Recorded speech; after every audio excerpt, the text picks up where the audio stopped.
NASA urban legends can be pretty mysterious, but what happens when they're proven to be true? While that's a terrifying thought, it's one we immerse ourselves in today, starting off with our first segment, the double death of Barb Morgan. So, Barbara Morgan's life was intertwined with two of NASA's most tragic events. The Challenger disaster in 1986 still resonates with us today, particularly because it took the life of Krista McAuliffe, who was set to be the first civilian ever in space. Then, in 2003, the Columbia shuttle suffered a similar fate, taking the lives of all on board. In a twist of fate, according to lore, Barbara Morgan was supposed to be on both missions, but was sidelined at the final hour. As the backup for McAuliffe in the Challenger mission, Morgan was only meant to fly if something occurred to McAuliffe. Following the Challenger incident, NASA discontinued the Teacher in Space program, but Morgan continued her association with NASA as an educator. The program was revived in early 1998, and Morgan was lined up for a shuttle mission to the International Space Station, slated after Columbia's ill-fated mission. Morgan watched the Columbia catastrophe unfold from a chaser plane. However, in both instances, she wasn't actually scheduled to be aboard the ill-fated shuttles. The narrative of Barbara Morgan almost losing her life on both the Challenger and the Columbia mission is indeed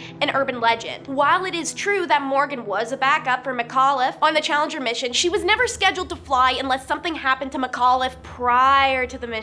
As for the Columbia disaster, Morgan was training for a different mission altogether, scheduled to occur after Columbia's. The apparent correlation between her and these tragic incidents is merely coincidental and has been magnified over time, creating a compelling but ultimately unfounded urban legend. However, this doesn't diminish the incredible impact that these events have had on Barbara Morgan's life and career. She was deeply affected by the loss of her colleagues and friends, especially as she saw firsthand the devastation caused by both disasters. Despite these heartbreaking experiences, Morgan continued to dedicate her life to space exploration and inspiring future generations as an educator. In 2007, she flew aboard the Shuttle Endeavour as a mission specialist, fulfilling her lifelong dream of going into space. Next up will be an investment fluke. So, contrary to popular belief, NASA did not invest between $100,000 and $12 billion over a decade on zero-gravity ballpoint pens, as an anecdote often shared by your conservative uncle might suggest, or that one Jerry Seinfeld episode. In reality, astronauts initially used pencils in space. However, this posed risks, as broken pencil lead, instead of harmlessly falling to the ground as on Earth, could float into sensitive equipment or an astronaut's eye in zero gravity. Moreover, pencils' flammability was a risk on shuttles, so NASA did require a space pen. But it was developed by Paul Fisher of the Fisher Pen Company, who invested $1 million of his own funds. In 1967, Fisher sold the first batch of 400 pens to NASA at $295 each, which is $20.98 in 2014. That was 10 years ago. That would probably be like $50 today. A minuscule expense in the grand scope of the space program budget. While the space pen is often cited as an example of wasteful government spending, it actually proved to be a valuable investment. The space pen's ability to write in zero gravity and extreme temperatures made it a crucial tool for astronauts during their missions. It also paved the way for advancements in pen technology that have since been used in industries such as medicine and underwater diving. The story of NASA's space pen has evolved into an urban legend due to a misunderstanding of the facts and an influence of cultural narratives. This myth is often used to illustrate supposed government wastefulness, fitting into pre-existing beliefs about bureaucratic inefficiency. However, the truth behind the space pen is far more complex, involving innovation and private entrepreneurship. Misinterpretation and oversimplification of these details, combined with widespread repetition, have perpetuated this urban legend, distorting the reality of how NASA actually acquired its space pens. In reality, the space pen is a symbol of human ingenuity and determination to overcome challenges in order to reach new frontiers. It represents not only advancements in technology, but also the importance of collaboration between the government agencies and private companies. The story of the space pen serves as a reminder that truth can often be more complicated than what meets the eye. Extraterrestrial life is our next bit. America's fascination with the concept of extraterrestrial intelligence visiting Earth and the government's knowledge about it is incredibly strong. I need a second. Given how people react to a Black Friday sale, I'd side with the government if this belief were indeed true. UFO enthusiasts often refer to an obscure section of the Code of Federal Regulations as evidence for this conspiracy. Specifically, Title 14, Section 1211, which grants NASA the authority to quarantine anyone in contact with individuals or objects returning from space. This regulation was put in place during the Apollo 11 mission as a precautionary measure. Although we believe the moon to be devoid of life, the possibility possibility of potential viable microorganisms returning to Earth with our astronaut couldn't be ruled out. However, some with more conspiratorial tendencies interpreted this as a way for NASA to conceal any encounters with extraterrestrial beings. If this is the case, it seems to be working exceedingly well. The belief in extraterrestrial life and government cover-ups has been subject of fascination for many years. From conspiracy theories to Hollywood movies, the idea of intelligent beings from other planets visiting Earth has captured the imagination of people all around the world. While some may dismiss these ideas as mere science fiction, there are those who firmly believe that the truth is being hidden from us by those in power. The Code of Federal Regulations grants NASA the authority to quarantine individuals or objects returning from space. The belief that the regulation outlined in Title 14, Section 1211 is a mechanism for NASA to cover up alien encounters is fundamentally an urban legend. In essence, an urban legend is a modern fictional story as told as if it were true and passed from person to person. The narrative surrounding this regulation fits this description perfectly. The regulation was enacted with a rational purpose, to safeguard Earth from potential extraterrestrial biohazard. However, it's being misconstrued and embellished over time, distorting the original intent to a thrilling tale of government cover-ups and alien encounters. This distortion is fueled by the human need for mystery and intrigue, especially in areas captivating as space exploration and extraterrestrial life. It's important to note that no credible evidence has been presented to substantiate this conspiracy, thus placing it firmly in the realm of urban legends. Nonetheless, the fascination with this topic persists, and it's likely to continue as long as we keep looking up at the stars and wondering what else might be out there. So, while the truth may not always live up to our wildest imaginations, it's human nature to keep searching for answers and seeking out new frontiers, and who knows, maybe one day we will make real, tangible connection with extraterrestrial intelligence. Until then, the belief in government cover-ups and alien encounters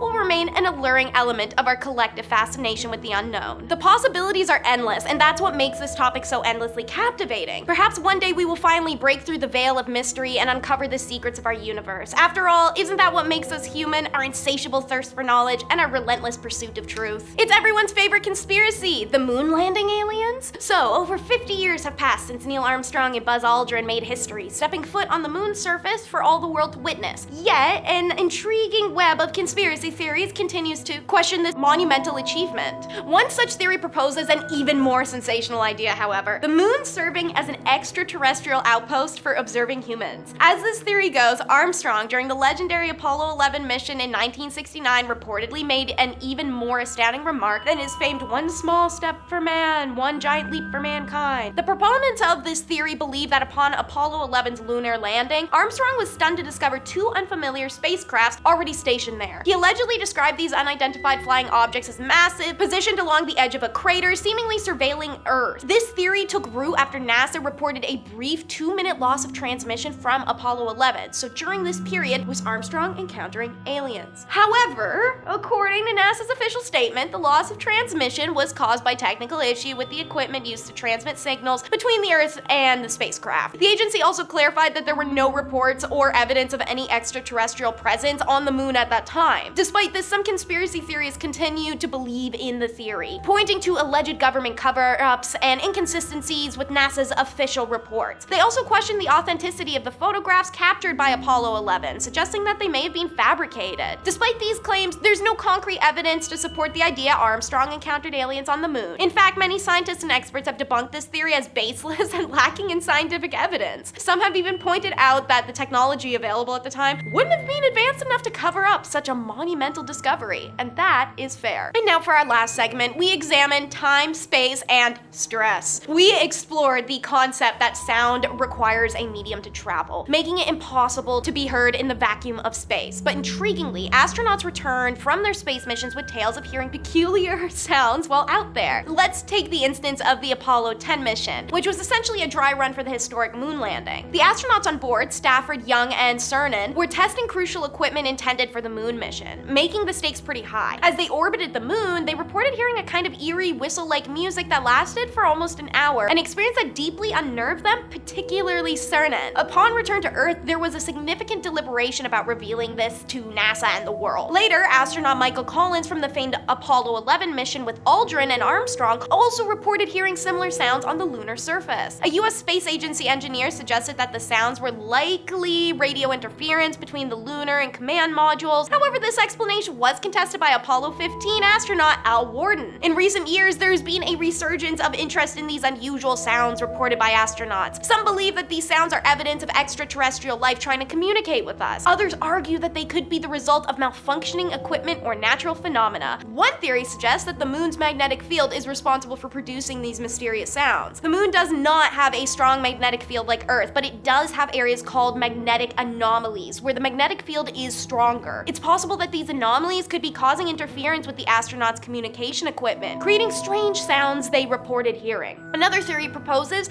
that these sounds are actually coming from inside the astronauts themselves. Some experts believe that long-term exposure to cosmic rays and other form of radiation in space can cause hallucinations, including auditory ones. This theory suggests that the astronauts may have been experiencing these sounds as a result of their extended time in space. Regardless of the source or the explanation for these mysterious sounds, they continue to spark curiosity and speculation among both scientists and the general public. As we continue to explore new frontiers in space, it's possible we may encounter even more puzzling and unexplained phenomena. This has been another Top 5 Scary video. I sure hope you enjoyed. Take some time to like, subscribe, share, and of course, comment down below. I sure hope to see you again.